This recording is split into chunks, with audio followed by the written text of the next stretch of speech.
Gracias por esperarnos. Esto es The News Central en vivo para toda Latinoamérica. Momento de irnos a Colombia y establecer contacto con Estefanía Meira Serantes. Hoy nos brinda los detalles de la crisis en esta conversación, los diálogos entre el gobierno y el Ejército de Liberación Nacional. Adelante, Estefi.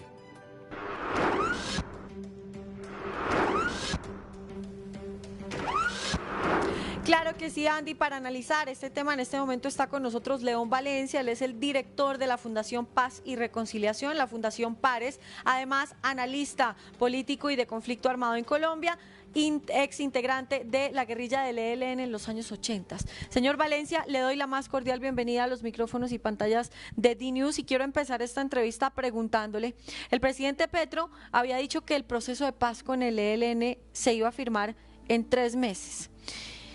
El presidente ha pasado por procesos similares. Teniendo conocimiento de causa, ¿por qué dijo esto? Pues yo creo que era una estrategia para presionar al ELN. Ha hecho otras cosas también en esa misma dirección.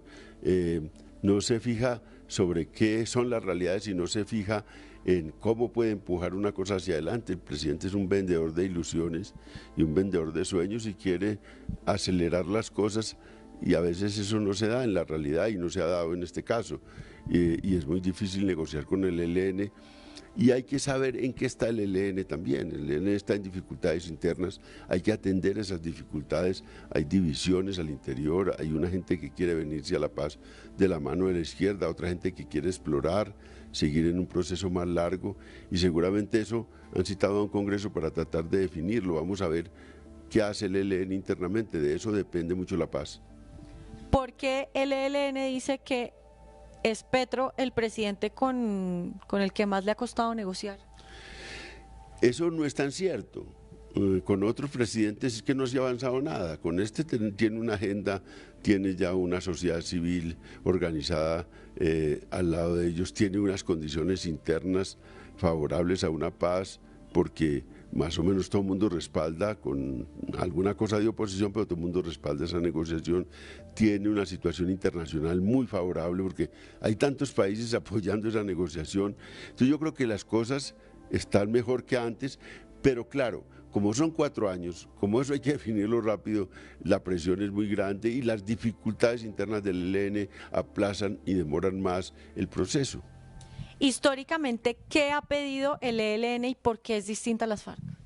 Porque el ELN no tiene una idea, y lo han dicho, de tener una representación política nacional, una bancada parlamentaria, de convertirse en un partido político, que es lo que en todo el mundo hacen las guerrillas, cuando negocian en una condición en que el Estado es la correlación de fuerzas mayoritario y tiene 1000 veces más poder que la guerrilla negocia para convertirse en un partido político y para hacer política.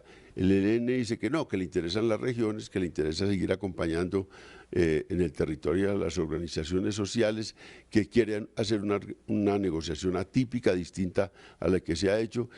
Y eso pues es difícil comprenderlo porque no es las lógicas que han tenido todas las negociaciones.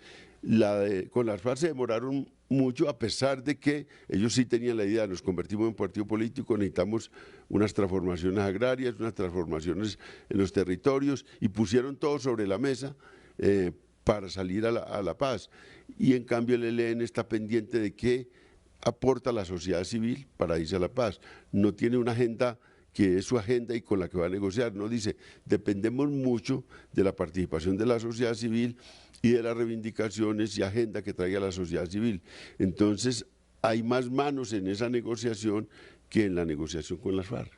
Pero ahora, ¿no es irónico que en medio de un proceso de paz ellos apelen a la sociedad civil que habita la ruralidad de nuestro país, que por demás es muy grande, y que en este momento, y no solo ahora, sino históricamente, el ELN haya sido un grupo totalmente violento en contra de esa sociedad civil que pretende o que apela a defender?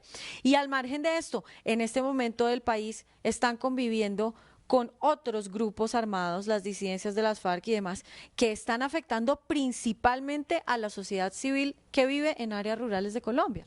Es que unas son las imágenes que tiene la sociedad sobre ellos, que tienen actores de la opinión pública sobre ellos, y otra es la propia imagen de ellos, lo que ellos sienten. Ellos se sienten representantes de unas reivindicaciones de la sociedad colombiana, sienten que representan esas comunidades y a ese pueblo, no aceptan que agreden a ese pueblo, no aceptan que le causan daño y piensan que su ideal está representado en ellos.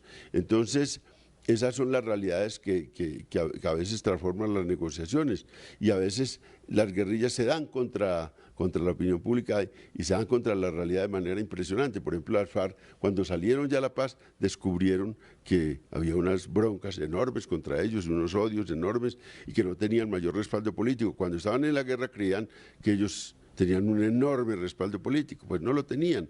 Lo mismo le ocurre al ELN, y yo creo que esa falta de realismo es lo que a veces demora también la negociación, el considerar que ellos, seguramente algunas comunidades los respaldan, seguramente algunas comunidades creen en ellos, pero esas comunidades son minoritarias en el país, porque el grueso del país va por otro camino, y ellos debían atender a ese grueso del país que va por otro camino. Claro, usted que hizo parte de este grupo, ¿a qué se deberá que ellos sientan esto? Porque es una percepción que es alejada, digamos, de la realidad. ¿Será que se debe al ego o se debe a que están muy alejados de la sociedad, quizás en lugares selváticos que tiene el país? ¿A qué cree que se debe esto?